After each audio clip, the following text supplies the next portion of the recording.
Top 30ಯಲ್ಲಿ ಯಾವೆಲ್ಲ ಸುದ್ದಿಗಳಿದೆ ಒಂದೊಂದಾಗಿ ನೋಡೋಣ ಬನ್ನಿ. ಗ್ಯಾರಂಟಿ ಕೊಟ್ಟ ಮೇಲೆ ಕಾಂಗ್ರೆಸ್ ಪ್ರಚಾರ ಏಕೆ ಮಾಡ್ತಿದೆ ಅಂತ ಹುಬ್ಬಳ್ಳಿಯಲ್ಲಿ ಕೇಂದ್ರ ಸಚಿವ ಪ್ರಹ್ಲಾದ್ ಜೋಶಿ ಪ್ರಶ್ನಿಸಿದ್ದಾರೆ.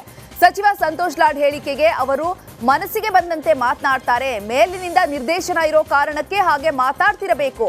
ನಾವು ಮಾಡಿದ ಅಭಿವೃದ್ಧಿ ಕೆಲಸಗಳನ್ನ ಜನರ ಮುಂದೆ ಇಡೋದ್ರಲ್ಲಿ ತಪ್ಪೇನಿದೆ ಅಂತ ಕಿಡಿಕಾರಿದ್ದಾರೆ. ಲಾಡ್ ಅವರು ಯಾಕೆ ಹಿಂಗೆ ಮಾತಾಡ್ತಾ ಇದ್ದಾರೆ ಅಂತ ನನಗೆ ನಿಜಕ್ಕೂ ಆಶ್ಚರ್ಯ ಆಗ್ತಾಯಿದೆ. ಬಹುತೇಕ ವಿಶ್ವಾಸ ಕಳ್ಕೊಂಡಾರೋ ಏನೋ ಮತ್ತು ಮೇಲಿಂದ ಒತ್ತಡ ಭಾಳ ಅದನೇನೋ ನನಗೆ ಗೊತ್ತಿಲ್ಲ. ಒಂದು ಮಾಡಿದ ಕೆಲಸ ಜನರು ಬಂದು ಹೇಳೋದು ಬೇಡ, ಹೋಗಲಿ. ಇವರು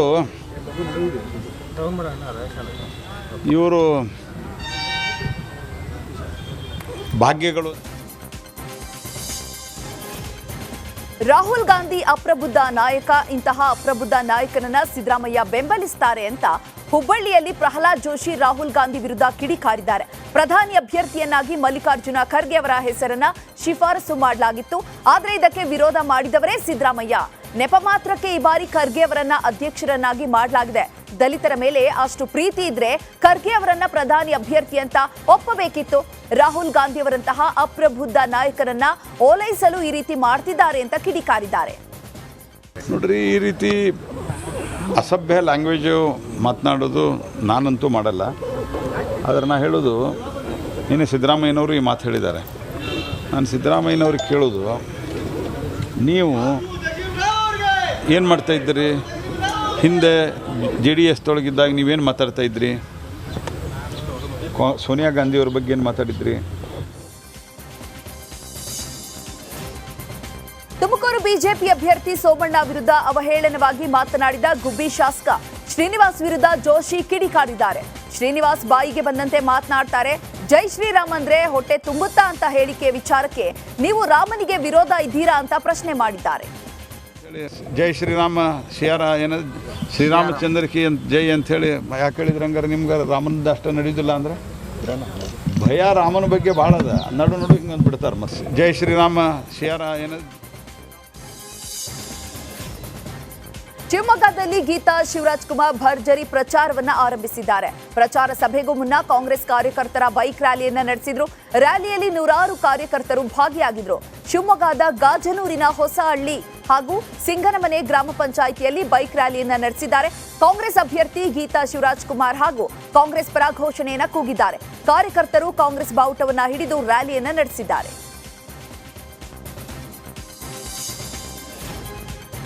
ಕಲಬುರಗಿ ಜಿಲ್ಲೆಯ ಅಫಜಲ್ಪುರ ಪಟ್ಟಣದಲ್ಲಿ ಕುಡಿಯುವ ನೀರಿಗಾಗಿ ಖಾಲಿ ಕೊಡ ಹಿಡಿದು ಪ್ರತಿಭಟನೆಯನ್ನ ಮಾಡಿದ್ದಾರೆ. ಕರ್ನಾಟಕ ಪ್ರಾಂತ್ಯ ರೈತ ಸಂಘದಿಂದ ಪ್ರತಿಭಟನೆಯನ್ನು ನಡೆಸಲಾಯಿತು. ಅಫಜಲ್ಪುರ ಪಟ್ಟಣದ ಬಸವೇಶ್ವರ ವೃತ್ತದ ಬಳಿ ಮಾನವ ಸರಪಳಿಯನ್ನ ನಿರ್ಮಿಸಿ ಹೋರಾಟವನ್ನ ಮಾಡಿದ್ದಾರೆ. ಪ್ರತಿಭಟನೆಯಲ್ಲಿ ವಿವಿಧ ರೈತ ಸಂಘಟನೆಯ ಮುಖಂಡರು ಹಾಗೂ ಮಹಿಳೆಯರು ಭಾಗಿಯಾಗಿದ್ದರು. ಅಫಜಲ್ಪುರದ ಹಲವು ಹಳ್ಳಿಗಳಲ್ಲಿ ಕುಡಿಯುವ ನೀರಿಗಾಗಿ ಹಾಹಾಕಾರ ಶುರುವಾಗಿದೆ. ಜನರಿಗೆ ಕುಡಿಯುವ ನೀರನ್ನ ಒದಗಿಸುವಂತೆ ಪ್ರತಿಭಟನಾಕಾರರು ಆಗ್ರಹಿಸಿದ್ದಾರೆ. ಕುಡಿಯೋಕೆ ನೀರು ಸಿಗದೆ ಮಹಿಳೆಯರು ಪರದಾಡುವಂತಹ ಘಟನೆ ಕಾರಟಗಿ ಪಟ್ಟಣದ ವಾರ್ಡ್ ನಂಬರ್ 17ರಲ್ಲಿ ನಡೆದಿದೆ. ಪಟ್ಟಣ ಪಂಚಾಯಿತಿ ಎದುರು ಖಾಲಿ ಕೊಡ ಹಿಡಿದು ಮಹಿಳೆಯರು ಪ್ರತಿಭಟನೆಯನ್ನು ನಡೆಸಿದ್ದಾರೆ.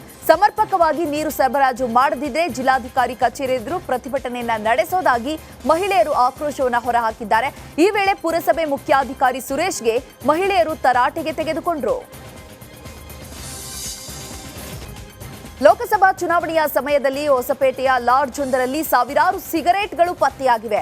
ಯಾವುದೇ ಬಿಲ್ ಇಲ್ಲದ ಅನಧಿಕೃತ ಸೀರೆಗಳು ಪತ್ತೆಯಾಗಿರುವ ಹಲವು ಅನುಮಾನಗಳಿಗೆ ಕಾರಣವಾಗಿದೆ. ಹೀಗಾಗಿ ಮತದಾರರಿಗೆ ಆಮಿಷ ಒಡ್ಡುವ ನಿಟ್ಟಿನಲ್ಲಿ ಸೀರೆಗಳನ್ನ ಹಂಚಲು ತಂದಿರಬಹುದೆಂಬ ಅನುಮಾನ ಸೃಷ್ಟಿಯಾಗಿದೆ.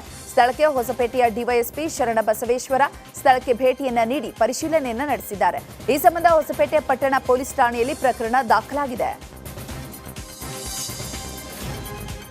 ವರ್ಷದಿಂದ ಅಲಿಯುತ್ತಿದ್ದ ವೃದ್ಧೆ ಮರಳಿ ಮನೆಗೆ ಸೇರಿದ್ದಾರೆ. ಆಂಧ್ರಪ್ರದೇಶದ ಮದನಪಲ್ಲಿ ತಾಲೂಕಿನ 72 ವರ್ಷದ ಅಚ್ಚಮ್ಮ ಮರಳಿ ಮನೆಗೆ ಸೇರಿದ್ದಾರೆ.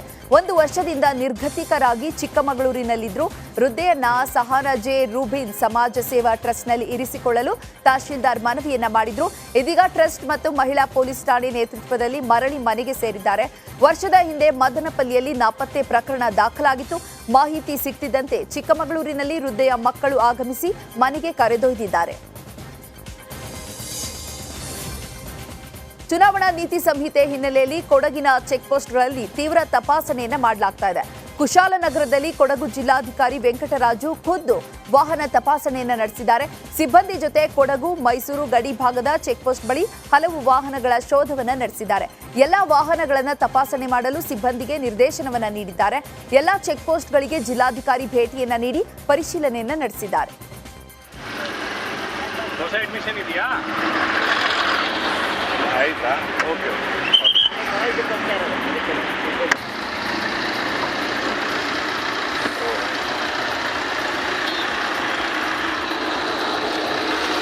ಎಲ್ಲಿ ಹೋಗ್ತಾ ಇದ್ದೀರಾ? ಇಲ್ಲೇನಾ? ಆಯ್ತು.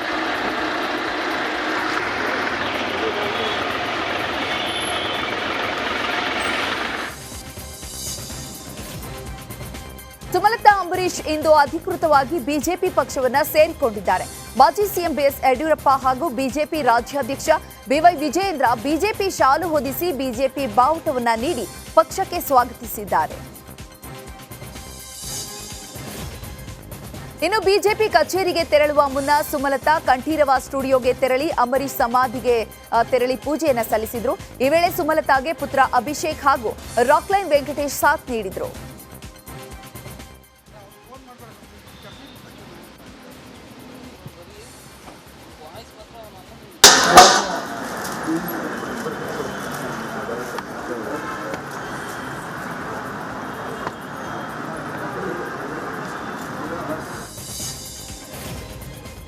ಇನ್ನು ಪಕ್ಷ ಸೇರ್ಪಡೆಗೊಂಡ ಬಳಿಕ ಮಾತನಾಡಿದ ಸುಮಲತಾ, ಮೋದಿಯಿಂದ ನನಗೆ ಹೊಸ ಸ್ಫೂರ್ತಿ ಬಂದಿದೆ.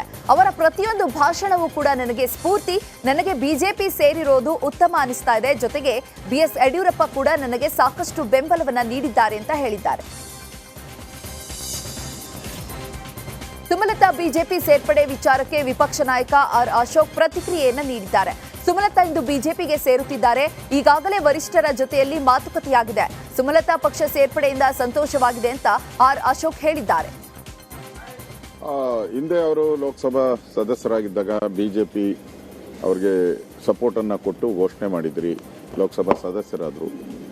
ಕಳೆದ ವರ್ಷ ಅವರು ನಮಗೆ ನಮ್ಮ ಎಲ್ಲ ಬಿಲ್ಗಳಿಗೆ ಸಪೋರ್ಟ್ ಮಾಡ್ತೀರಿ, ಹೊರಗಿನ ಬೆಂಬಲವನ್ನು ಬಿಜೆಪಿಗೆ ಕೊಡ್ತೀನಿ ಅಂತ ಹೇಳಿದರು. ಈಗ ಬಿಜೆಪಿಯವರೇ ಆಗ್ತಾ ಇದ್ದಾರೆ. ಅದು ಬಹಳ ಸಂತೋಷದ ವಿಚಾರ. ವಿಶೇಷವಾಗಿ ಕುಮಾರಸ್ವಾಮಿ ಅವರಿಗೆ ಅಲ್ಲಿ ಅಭ್ಯರ್ಥಿಯಾಗಿರೋದ್ರಿಂದ ಮತ್ತು ಅವರ ಪ್ರಭಾವವನ್ನು ಬೆಳೆಸ್ಕೊಂಡು ಮಂಡ್ಯ ಮತ್ತು ಮೈಸೂರು ಎರಡು ಭಾಗದಲ್ಲೂ ಅವರು ಚುನಾವಣಾ ಪ್ರಚಾರಕ್ಕೆ ಬರ್ತಾರೆ. ಯಾವಾಗ ನ್ಯಾಷನಲ್ ಲೀಡರ್ಸ್ ಎಲ್ಲ ಬರ್ತಾ ಇದ್ದಾರೆ ಅವಾಗೆಲ್ಲರೂ ಕೂಡ ಬರ್ತೀನಿ ಅಂತ ಮಾತನ್ನು ಹೇಳಿದ್ದಾರೆ. ಉತ್ತಮ ಭವಿಷ್ಯವನ್ನ ರೂಪಿಸಲು ಚುನಾವಣೆ ನಡೆಯುತ್ತಿದೆ. ನಾವೆಲ್ಲರೂ ಪ್ರಧಾನಿ ಮೋದಿ ಕೈ ಬಲಪಡಿಸಬೇಕು ಎಂದು ಮಾಜಿ ಸಚಿವ ಅಶ್ವಥ್ ನಾರಾಯಣ್ ಹೇಳಿದ್ದಾರೆ. ಬೆಂಗಳೂರಿನಲ್ಲಿ ಮಾತನಾಡಿದ ಅವರು, ಬೆಂಗಳೂರು ಗ್ರಾಮಾಂತರದಲ್ಲಿ ಹೃದಯ ತಜ್ಞ ಮಂಜುನಾಥ್ ಅವರು ಮೈತ್ರಿ ಅಭ್ಯರ್ಥಿಯಾಗಿದ್ದಾರೆ. ಅವರ ಗೆಲುವಿಗೆ ಕೆಲಸವನ್ನ ಮಾಡಬೇಕಿದೆ ಅಂತ ಹೇಳಿದ್ದಾರೆ. ಈಗೇನು ನಮ್ಮ ಎನ್ಡಿಎ ಒಕ್ಕೂಟ ವತಿಯಿಂದ ಜನಪ್ರಿಯ ವೈದ್ಯರು, ಹೃದಯ ತಜ್ಞರಾಗಿ ಜನಪ್ರಿಯತೆಯನ್ನು ಪಡೆದಂಥ ಡಾಕ್ಟರ್ ಮಂಜುನಾಥ್ ಅವರು ನಮ್ಮ ಭಾರತೀಯ ಜನತಾ ಪಾರ್ಟಿಯ ಮತ್ತು JDSನ ಅಭ್ಯರ್ಥಿಯಾಗಿ ಕಣಕ್ಕಿಳಿದಿದ್ದಾರೆ. ಹಾಗಾಗಿ ಇವತ್ತು ಜನಾಭಿಪ್ರಾಯ ಡಾಕ್ಟರ್ ಮಂಜುನಾಥ್ ಅವ್ರ ಪರವಾಗಿದೆ. ಇನ್ನೂ ಪ್ರಬಲವಾಗಿ ಚುನಾವಣೆಯನ್ನು ಮಾಡಬೇಕು, ಅವರ ಜೈಬೇರಿ ಆಗಬೇಕು, ಡಾಕ್ಟರ್ ಮಂಜುನಾಥ್ ಅವರು ಗೆಲ್ಲಬೇಕು ಅನ್ನೋಂಥದ್ದು ಎಲ್ಲರ ಅಪೇಕ್ಷೆ. ಮತ್ತು ನರೇಂದ್ರ ಮೋದಿಯವ್ರಿಗೂ ಮತ, ಡಾಕ್ಟರ್ ಮಂಜುನಾಥ್ ಅವ್ರಿಗೆ ಮತ ಕೊಡೋ ಮೂಲಕ ದೇಶಕ್ಕೆ ಮತ್ತು ಇಡೀ ರಾಜ್ಯಕ್ಕೆ ಒಂದು ಒಳ್ಳೆಯ ಸಂದೇಶ ಕಳಿಸುವಂಥ ಒಂದು ಪ್ರಾಮಾಣಿಕ ಪ್ರಯತ್ನ ಈ ಚುನಾವಣೆಯಲ್ಲಿ ನಡೀತಿದೆ.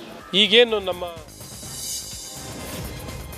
ಚಿತ್ರದುರ್ಗ ಲೋಕಸಭಾ ಚುನಾವಣೆ ಹಿನ್ನೆಲೆಯಲ್ಲಿ ಭಾರಿ ಬೆಳವಣಿಗೆ ಆಗ್ತಾ ಇದೆ. ಮಾಜಿ ಸಚಿವ ತಿಪ್ಪೇಸ್ವಾಮಿ ಪುತ್ರ ಚಳ್ಳಕೆರೆ ಕೆಟಿ ಕುಮಾರಸ್ವಾಮಿ ಬಿಜೆಪಿ ಸೇರ್ಪಡೆಯಾಗಿದ್ದಾರೆ. ಚಿತ್ರದುರ್ಗ ಜಿಲ್ಲೆ ಚಳ್ಳಕೆರೆ ನಗರದ ಕಾಟಪ್ಪನಹಟ್ಟಿಯಲ್ಲಿರುವಂತಹ ಕೆಟಿ ಕುಮಾರಸ್ವಾಮಿ ನಿವಾಸಕ್ಕೆ ಗೋವಿಂದ ಕಾರಜೋಳ ಭೇಟಿ ನೀಡಿ ಮಾತುಕತೆಯನ್ನ ನಡೆಸಿದ್ದಾರೆ. ಕೆಟಿ ಕುಮಾರಸ್ವಾಮಿ ಕಳೆದ ವಿಧಾನಸಭಾ ಚುನಾವಣೆ ವೇಳೆ ಪಕ್ಷೇತರವಾಗಿ ಸ್ಪರ್ಧೆಯನ್ನ ಮಾಡಿದ್ರು. ಮುಂದಿನ ದಿನಗಳಲ್ಲಿ ಬಹಳ ಬಿಜೆಪಿ ಪಕ್ಷದಲ್ಲಿ ಸ್ಥಾನವನ್ನ ಕೊಡಿಸುವುದಾಗಿ ಗೋವಿಂದ ಕಾರಜೋಳ ಭರವಸೆಯನ್ನ ನೀಡಿದ್ದಾರೆ.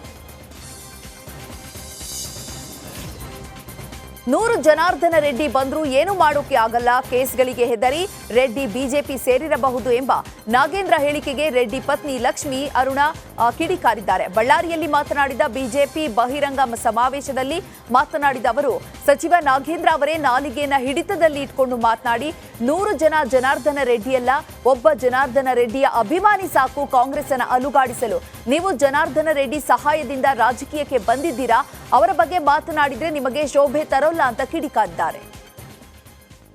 ಇನ್ನೊಂದು ಈ ವೇದಿಕೆಯಲ್ಲಿ ನಾಗೇಂದ್ರ ಅಣ್ಣನವರಿಗೆ ಒಂದು ಮಾತನ್ನು ಹೇಳ ಬಯಸುತ್ತೇನೆ. ಬಂದಿರಲಿ ನಾಗೇಂದ್ರ ಅವರು ಜನಾರ್ದನ್ ರೆಡ್ಡಿ ಅವರ ಬಗ್ಗೆ ಒಂದು ಮಾತು ಹೇಳಿದ್ದಾರೆ.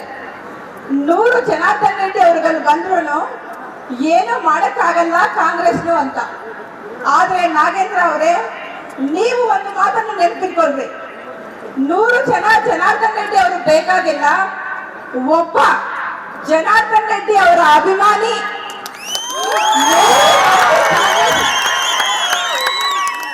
100 ಮಂದಿ ಕಾಂಗ್ರೆಸ್ ಅವರನ್ನ ಅಲುಗಾಡಿಸುತ್ತಾರೆ.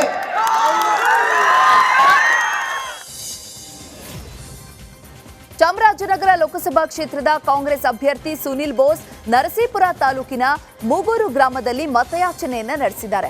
ಮತಯಾಚನೆಗೂ ಮುನ್ನ ತ್ರಿಪುರ ಸುಂದರಿ ಅಮ್ಮನವರ ದೇವಾಲಯಕ್ಕೆ ಭೇಟಿ ನೀಡಿ ಪೂಜೆಯನ್ನ ಸಲ್ಲಿಸಿದ್ರು. ಈ ವೇಳೆ ಮಾತನಾಡಿದ ಅವರು, ನಮ್ಮ ತಂದೆ ಸಚಿವ ಎಚ್.ಸಿ. ಮಹದೇವಪ್ಪ ಅವರು ರಾಜ್ಯಾದ್ಯಂತ ಪರಿಚಯವಾಗಿ ರಾಜ್ಯ ಮಟ್ಟದ ನಾಯಕರಾಗಿದ್ದಾರೆ. ಅದಕ್ಕೆ ಮುಖ್ಯ ಕಾರಣ ಟಿ ನರಸೀಪುರ ಕ್ಷೇತ್ರದ ಜನತೆ. ವರಿಷ್ಠರು ನನಗೆ ಈ ಬಾರಿ ಲೋಕಸಭೆ ಚುನಾವಣೆಗೆ ಸ್ಪರ್ಧೆ ಮಾಡೋದಕ್ಕೆ ಅವಕಾಶವನ್ನ ಮಾಡಿಕೊಟ್ಟಿದ್ದಾರೆ. ನನ್ನ ತಂದೆಗೆ ನೀಡಿದ ಪ್ರೀತಿ ಅಭಿಮಾನವನ್ನ ನನಗೂ ಕೂಡ ತೋರಿಸಿ ನಿಮ್ಮ ಸೇವೆ ಮಾಡಲು ಅವಕಾಶವನ್ನ ಮಾಡಿಕೊಡಿ ಅಂತ ಮತಯಾಚಿಸಿದ್ದಾರೆ. ಮುಂದಿನ ದಿನಗಳಲ್ಲಿ ತಾವೇ ಸುನಿಲ್ ಬೋಸ್ ಅಂತೇಳಿ ದಯವಿಟ್ಟು ಏನ್ ನಮ್ಮ ತಂದೆಯವರಿಗೆ ಆಶೀರ್ವಾದ ಮಾಡಿ ಬೆಳೆಸಿದಿರಿ. ನಾನು ಕೂಡ ಈ ನಿಮ್ಮ ಹುಡುಗನ ನನ್ನೂ ಕೂಡ ಬೆಳೆಸಿ ನನಗೂ ಕೂಡ ಆಶೀರ್ವಾದ ಮಾಡಿ ಆ ಜವಾಬ್ದಾರಿ ತಮ್ಮ ಮೇಲೆ. ಲೋಕಸಭಾ ಚುನಾವಣೆಯ ಹಿನ್ನೆಲೆಯಲ್ಲಿ ಬೆಂಗಳೂರು ಕೇಂದ್ರ ಲೋಕಸಭಾ ಕ್ಷೇತ್ರದಲ್ಲಿ ಬಿರುಸಿನ ಪ್ರಚಾರ ಆರಂಭವಾಗಿದೆ. ಕಾಂಗ್ರೆಸ್ ಅಭ್ಯರ್ಥಿ ಮನ್ಸೂರ್ ಅಲಿ ಖಾನ್ ವಾಯು ವಿಹಾರಿಗಳ ಜೊತೆ ವಾಕ್ ಮಾಡ್ತಾ ಮತಯಾಚನೆಯನ್ನ ಮಾಡಿದ್ದಾರೆ. ಈ ವೇಳೆ ಬಿಜೆಪಿ ಹಾಗೂ ಮೋದಿ ವಿರುದ್ಧ ವಾಗ್ದಾಳಿಯನ್ನ ನಡೆಸಿದ್ದಾರೆ. 2 ಅವಧಿಗೆ ಪಿಸಿ ಮೋಹನ್ ಗೆದ್ದಿದ್ದಾರೆ, ಆದ್ರೆ ಅವರು ಸರಿಯಾಗಿ ಕೆಲಸ ಮಾಡಿಲ್ಲ, ಬರೀ ಮೋದಿ ಹೆಸರೇಳಿ ಮತ ಕೇಳ್ತಾರೆ ಅಂತ ಬಿಜೆಪಿ ವಿರುದ್ಧ ಗುಡುಗಿದ್ದಾರೆ. ಆದ್ರೆ ಈ ಬಾರಿ ಜನರು ಕಾಂಗ್ರೆಸ್ ಅನ್ನ ಗೆಲ್ಲಿಸ್ತಾರೆ ಅಂತ ವಿಶ್ವಾಸವನ್ನ ವ್ಯಕ್ತಪಡಿಸಿದ್ದಾರೆ. ಬೆಂಗಳೂರು ಕೇಂದ್ರ ಲೋಕಸಭಾ ಕ್ಷೇತ್ರದಲ್ಲಿ ಪಿಸಿ ಮೋಹನ್ ಮನೆ ಮನೆ ಪ್ರಚಾರವನ್ನ ಮಾಡ್ತಿದ್ದಾರೆ. ದೊಮ್ಮಲೂರಿನ ಸಿದ್ಧಾರ್ಥ ನಗರದಲ್ಲಿ ಮತಯಾಚನೆಯನ್ನ ಮಾಡ್ತಾ ಮನ್ಸೂರ್ ಅಲಿ ಖಾನ್ ಹೇಳಿಕೆಗೆ ತಿರುಗೇಟು ನೀಡಿದ್ದಾರೆ. 3 ಬಾರಿ ಈ ಕ್ಷೇತ್ರದ ಜನತೆ ಆಶೀರ್ವಾದವನ್ನ ಮಾಡಿದ್ದಾರೆ. 4ನೇ ಬಾರಿಯೂ ಗೆಲ್ಲುವ ವಿಶ್ವಾಸವಿದೆ.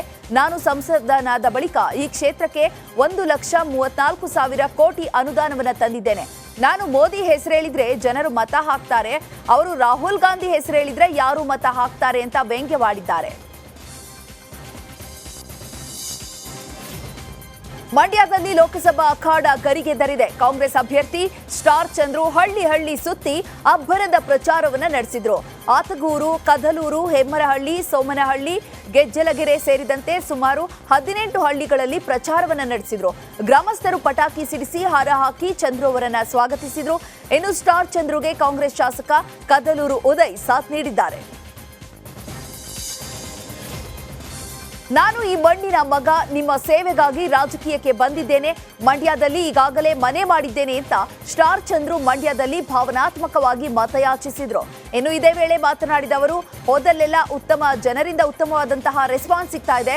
ನಮ್ಮ ಸರ್ಕಾರದ ಗ್ಯಾರಂಟಿ ಹಾಗೂ ಅಭಿವೃದ್ಧಿ ನನ್ನ ಕೈ ಹಿಡಿಯಲಿದೆ. 100ಕ್ಕೆ 100ರಷ್ಟು ಗೆಲುವು ನಿಶ್ಚಿತ ಅಂತ ವಿಶ್ವಾಸವನ್ನು ವ್ಯಕ್ತಪಡಿಸಿದ್ದಾರೆ. ಮಾಜಿ ಸಚಿವ ರೇಣುಕಾಚಾರ್ಯ ಮುನಿಸು ಮರೆತು ಪಕ್ಷದ ಜೊತೆ ಒಂದಾಗಿದ್ದಾರೆ. ರೇಣುಕಾಚಾರ್ಯ ಎಂಟ್ರಿಯಿಂದ ಬಿಜೆಪಿ ಅಭ್ಯರ್ಥಿಗೆ ಆನೆ ಬಲ ಬಂದಂತಾಗಿದೆ. ಬಿಜೆಪಿ ಅಭ್ಯರ್ಥಿ ಗಾಯತ್ರಿ ಸಿದ್ದೇಶ್ವರ್ ಪರ ಪ್ರಚಾರಕ್ಕೆ ಭರ್ಜರಿ ಸಿದ್ಧತೆಯನ್ನ ನಡೆಸಿದ್ದಾರೆ.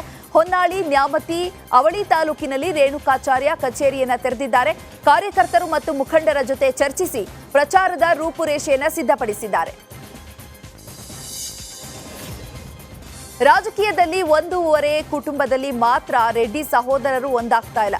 ಜನಾರ್ದನ ರೆಡ್ಡಿ ಬಿಜೆಪಿ ಸೇರಿದ್ರೂ ಸಹೋದರ ಸೋಮಶೇಖರ್ ರೆಡ್ಡಿ ಮುನಿಸು ಮಾತ್ರ ಕಡಿಮೆ ಆಗ್ತಾ ಇಲ್ಲ. ಹೀಗಾಗಿ ಸ್ಥಳೀಯ ನಾಯಕರು ಒಂದಾಗಬೇಕು. ಕೆಆರ್ಪಿಪಿ ಬಿಜೆಪಿ ಜಂಟಿ ಸಮಾವೇಶವನ್ನು ಹಮ್ಮಿಕೊಳ್ಳಲಾಗಿತ್ತು.